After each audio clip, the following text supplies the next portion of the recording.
भारत माता की। भारत माता की।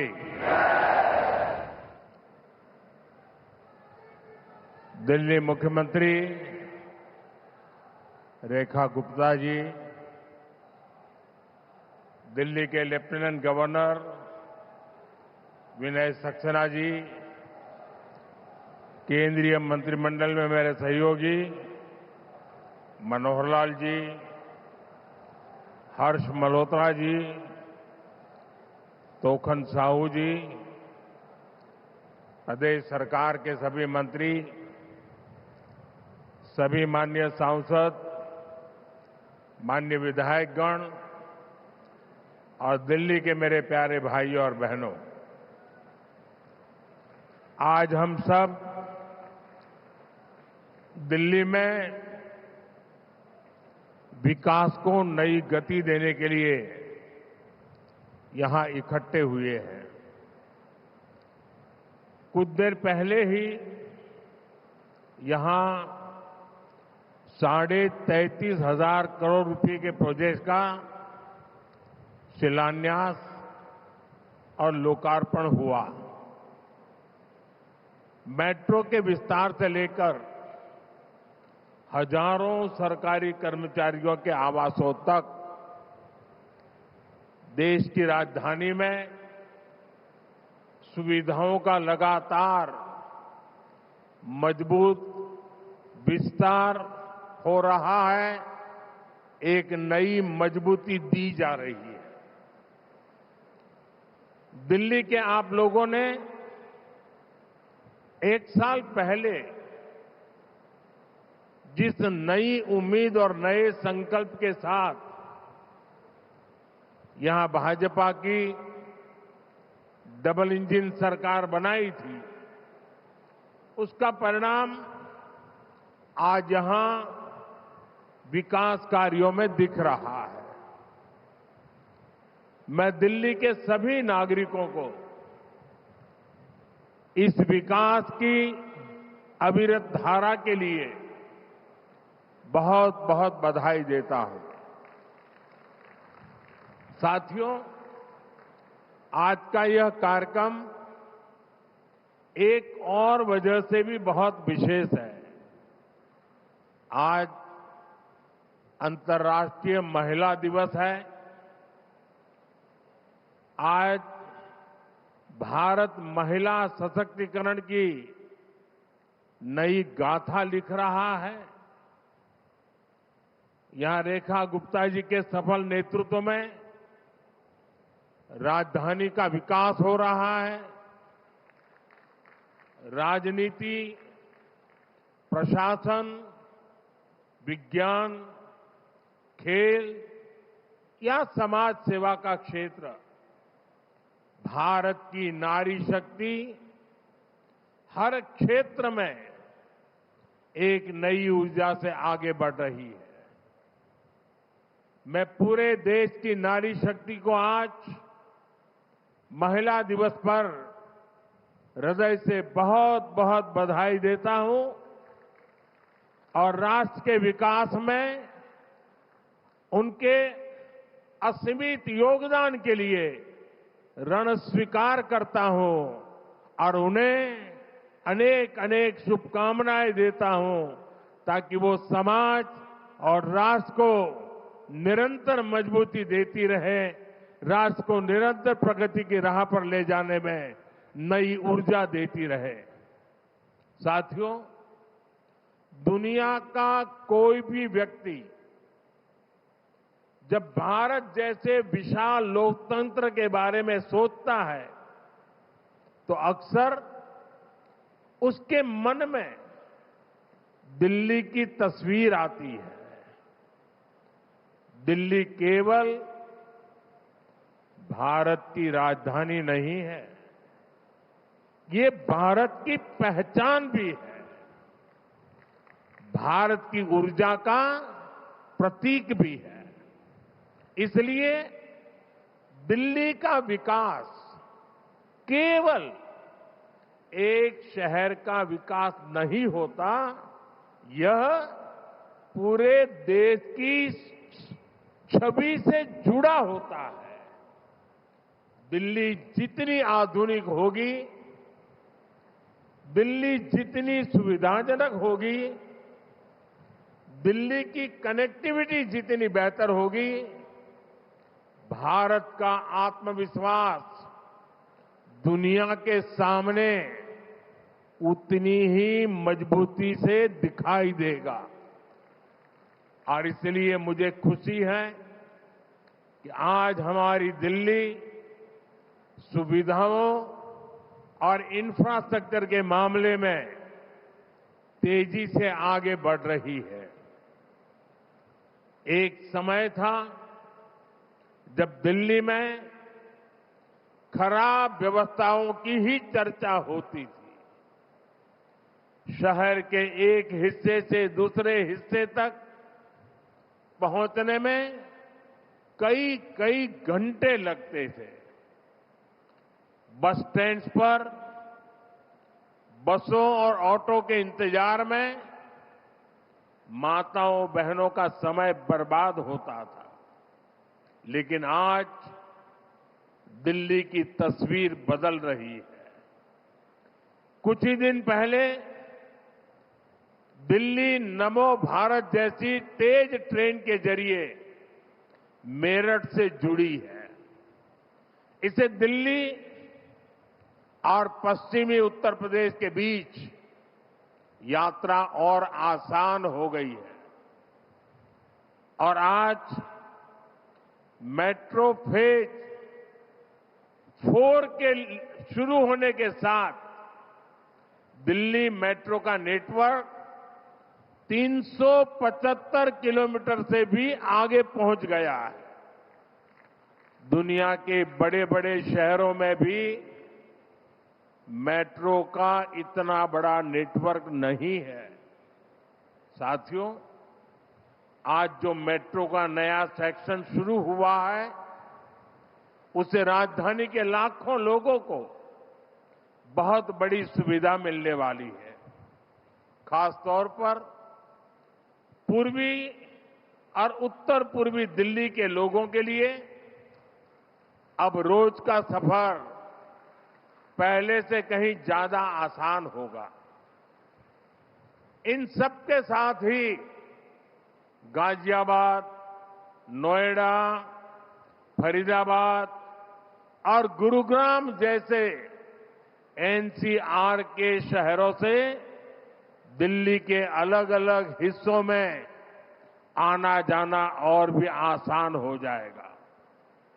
साथियों, आज का ये कार्यक्रम इस बात का भी प्रमाण है कि 1 वर्ष पहले दिल्ली ने जिस आपदा से मुक्ति पाई वो कितनी जरूरी थी।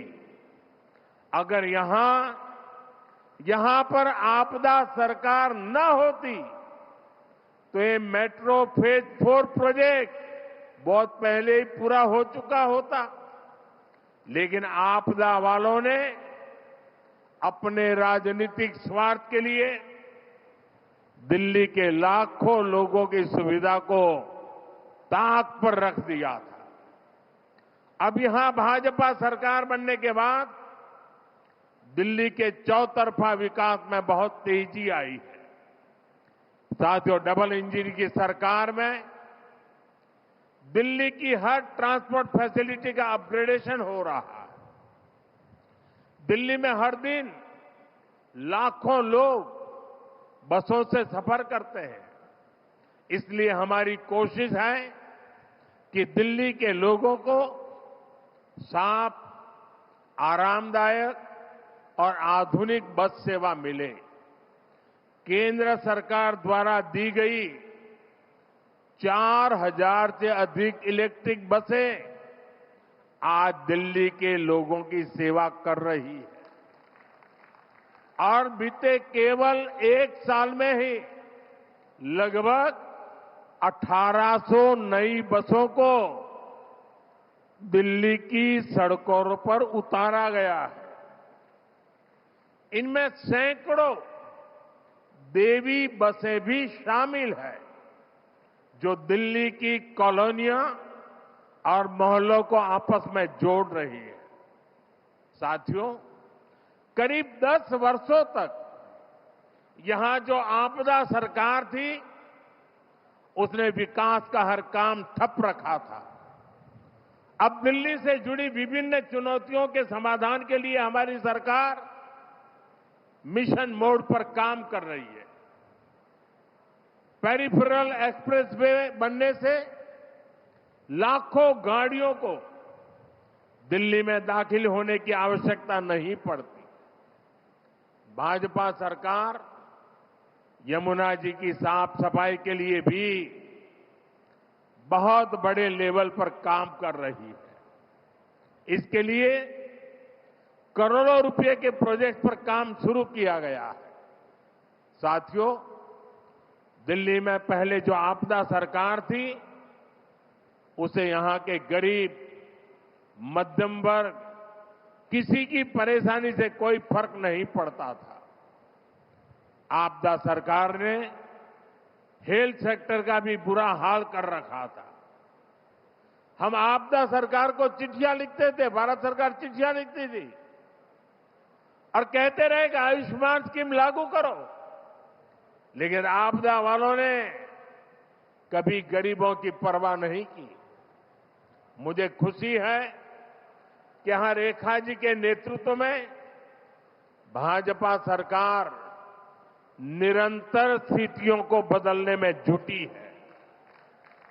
बीते 1 वर्ष में ही अनेक आयुष्मान आरोग्य मंदिर यहां स्थापित किए गए हैं। इससे गरीब और मिडिल क्लास को बहुत फायदा मिल रहा है। अब दिल्ली में आयुष्मान स्कीम भी लागू है। दिल्ली के लोगों को मुफ्त इलाज भी मिल रहा है। फर्क साफ है। आपदा वालों का तरीका था काम कम, बहाने ज्यादा। आज दिल्ली में विकास का मॉडल है बहाने बंद, काम शुरू। पहले प्रोजेक्ट फाइलों में दम तोड़ते थे, आज प्रोजेक्ट जमीन पर उतरते हैं। साथियों, आज यहां आने से पहले मैं सरोजिनी नगर गया था। वहां मुझे नए बने सरकारी आवासों को देखने का अवसर मिला।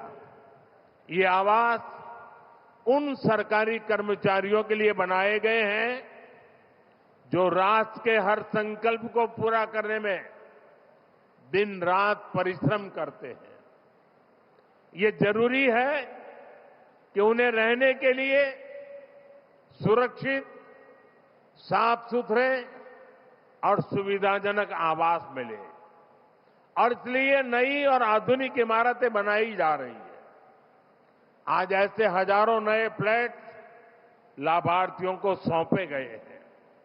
मुझे विश्वास है कि नए आवास हमारे कर्मयोगियों और उनके परिवार के जीवन में नई खुशियां और नई उम्मीद लेकर आएगी। साथियों, आज देश में जहां भी बीजेपी की सरकार है, हर राज्य में, हर गांव, हर शहर में लोगों को किसी न किसी योजना का लाभ जरूर मिल रहा है।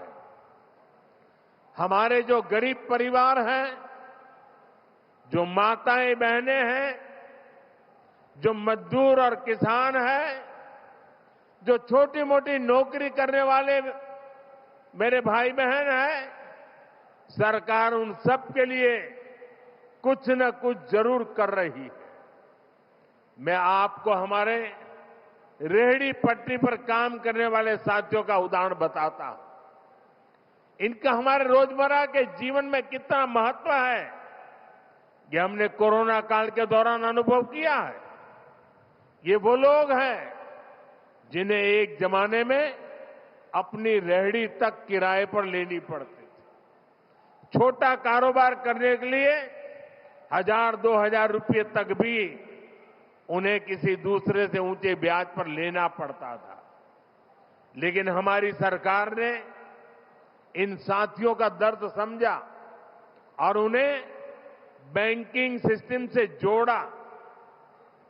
आज प्रधानमंत्री स्वनिधि योजना के माध्यम से ऐसे लाभार्थियों को अपने काम के लिए आसान लोन मिलने लगा है।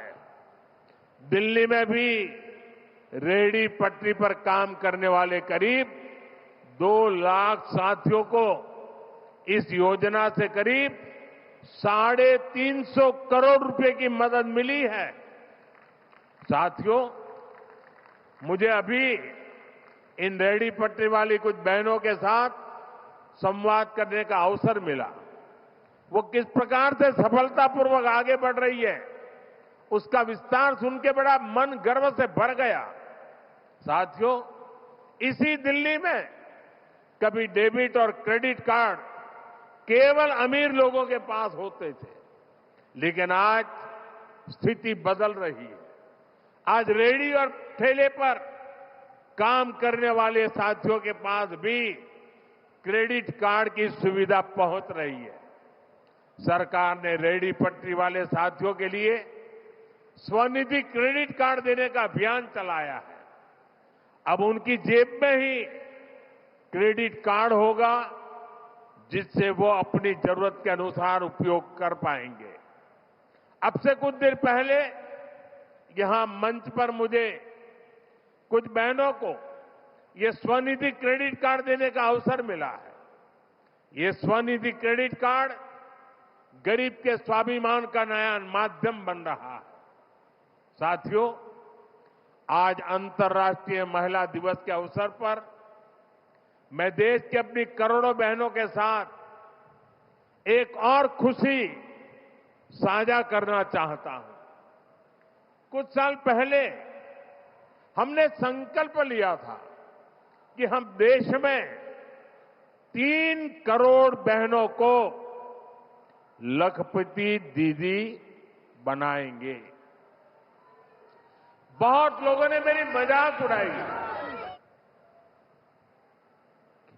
कि देश के गांव में गरीब महिला लखपति दीदी बने, ये मोदी चुनाव जीतने के लिए नई नई बातें बताता रहता है। बहुत भला बुरा कहा गया था, बहुत मजाक उड़ाई गई थी, भांति भांति के सोशल मीडिया पर खेल चल रहे थे। लेकिन आज अंतर्राष्ट्रीय महिला दिवस पर बड़े गर्व के साथ कहता हूं कि मेरी माताओं बहनों में कितना सामर्थ्य है। अगर उनको अवसर दिया जाए तो वो कैसे कैसे नई नई सिद्धियां हासिल कर सकती हैं। मुझे आज खुशी के साथ कहना है कि देश ने 3 करोड़ महिलाओं को लखपति दीदी बनाने का जो संकल्प किया था वो पूरा हो चुका है। 3 करोड़ से अधिक बहनें अब लखपति दीदी बन चुकी है।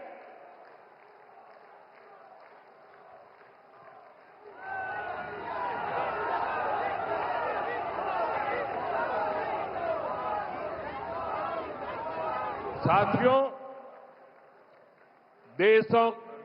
दशकों से गांवों में हमारी बहनों के पास हुनर भी था, मेहनत भी थी, लेकिन उन्हें पूंजी और अवसर नहीं मिलते थे। और इसलिए हमने इन बहनों को सेल्फ हेल्प ग्रुप से जोड़ा, बैंकों से जोड़ा, उन्हें नई ट्रेनिंग, नए अवसर और बाजार के जोड़ने का काम किया। आज देश में 10 करोड़ से अधिक बहनें ऐसे समूहों से जुड़ी हैं।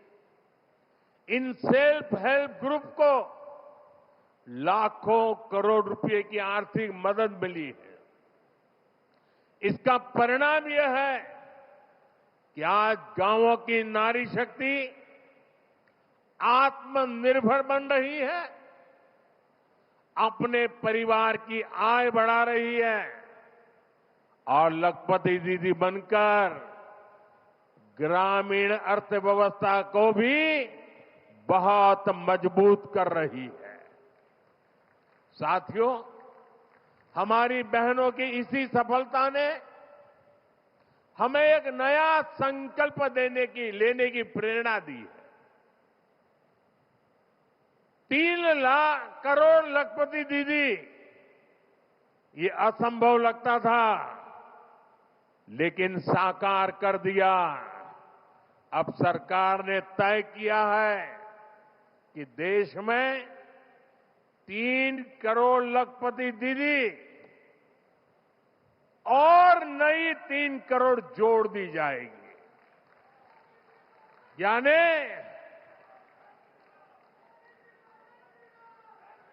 3 करोड़ लखपति दीदी बन चुकी।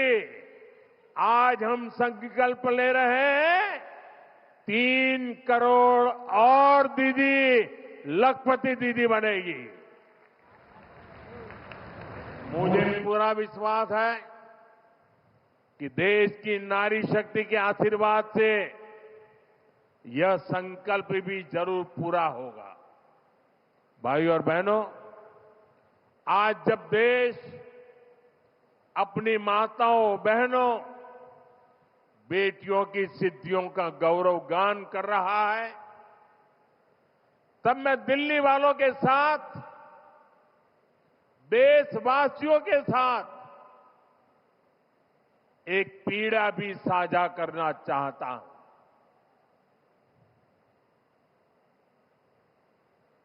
ये पीड़ा है, ये दुख है,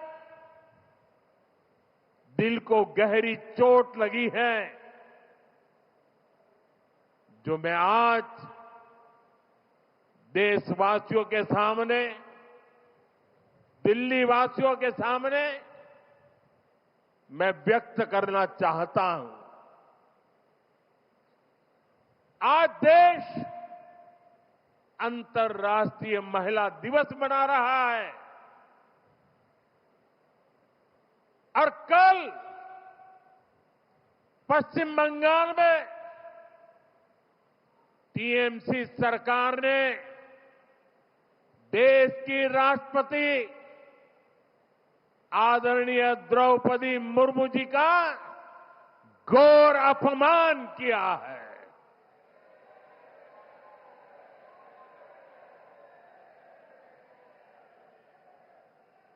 द्रौपदी मुर्मू जी संथाल आदिवासी परंपरा के बहुत बड़े उत्सव में शामिल होने के लिए बंगाल गई थी, लेकिन राष्ट्रपति जी और उस कार्यक्रम का, आदिवासियों के उस महत्वपूर्ण कार्यक्रम का, आदिवासियों का गौरव करने के बजाय टीएमसी ने आदिवासियों के संथाल लोगों के यह अत्यंत पवित्र और महत्वपूर्ण कार्यक्रम का बहिष्कार किया और राष्ट्रपति का बहिष्कार किया। वो स्वयं आदिवासी समाज से आती है। संथाल आदिवासी समाज के विकास के लिए उन्होंने चिंता की है। टीएमसी सरकार ने उस कार्यक्रम को बदइंतजामी के हवाले कर दिया। साथियों, ये राष्ट्रपति जी के अपमान के साथ साथ देश के संविधान का भी अपमान है, देश के संविधान के स्पिरिट का भी अपमान है, लोकतंत्र की महान परंपरा का भी अपमान है। जिन्होंने जीवन के संघर्ष से तपकर ऊंचाइयां हासिल की हैं, ऐसी हर बहन बेटी ये उसका भी अपमान है। साथियों, हमारे यहां कहा गया है, अहंकारे हतः पुष्टः समूलम च विनश्यति, यानी अहंकार में चूर व्यक्ति कितना भी शक्तिशाली क्यों न हो, अंततः नष्ट हो जाता है। मैं आज देश की राजधानी से आप सभी के बीच ये आह्वान कर रहा हूं कि एक आदिवासी राष्ट्रपति का गौर अपमान करने वाली टीएमसी की एक गंदी राजनीति और सत्ता का अहंकार बहुत ही जल्द चूर चूर होकर रहेगा।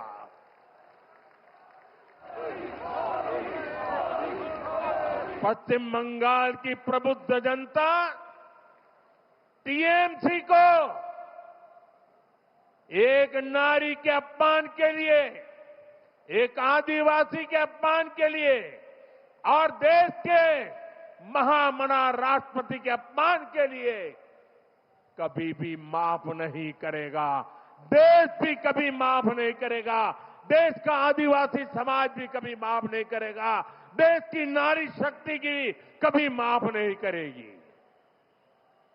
साथियों, हमारी संस्कृति हमें हर वर्ग का, हर विचार का सम्मान करना सिखाती है। हमारी संस्कृति हमें अपनी विरासत पर गर्व करना भी सिखाती है। इसी प्रेरणा से आज हम दिल्ली की विरासत के संरक्षण का काम भी कर रहे हैं। बीते वर्षों में केंद्र की भाजपा सरकार ने विकास भी और विरासत भी इस मंत्र के साथ दिल्ली के अनेक ऐतिहासिक जगहों को और बेहतर करने का काम शुरू किया है। दिल्ली में अनेक नए स्थल भी बनाए गए हैं। देश के लिए अपने प्राण न्योछावर करने वाले वीरों के सम्मान में नेशनल वॉर मेमोरियल बनाया गया है। नया संसद भवन, कर्तव्य पथ, कर्तव्य भवन और सेवा तीर्थ, ये सभी 21वीं सदी के भारत की नई सोच को दिखाते हैं। अभी कुछ दिन पहले ही भारत मंडपम में ऐतिहासिक ग्लोबल एआई समिट हुई। भारत मंडपम और यशोभूमि जैसे स्थान दुनिया को भारत की संस्कृति, भारत के व्यापार और भारत की क्षमता से परिचित कराने का बड़ा माध्यम बन चुके हैं।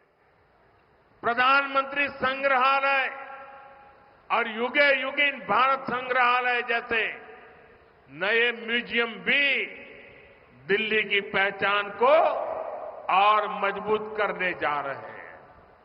साथियों, दिल्ली भारत की ऐतिहासिक यात्रा का शहर है और आज यही दिल्ली देश के एक नए दौर की साक्षी बन रही है।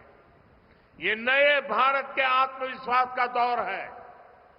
भारत का यही आत्मविश्वास अब हमें विकसित भविष्य की तरफ ले जाएगा।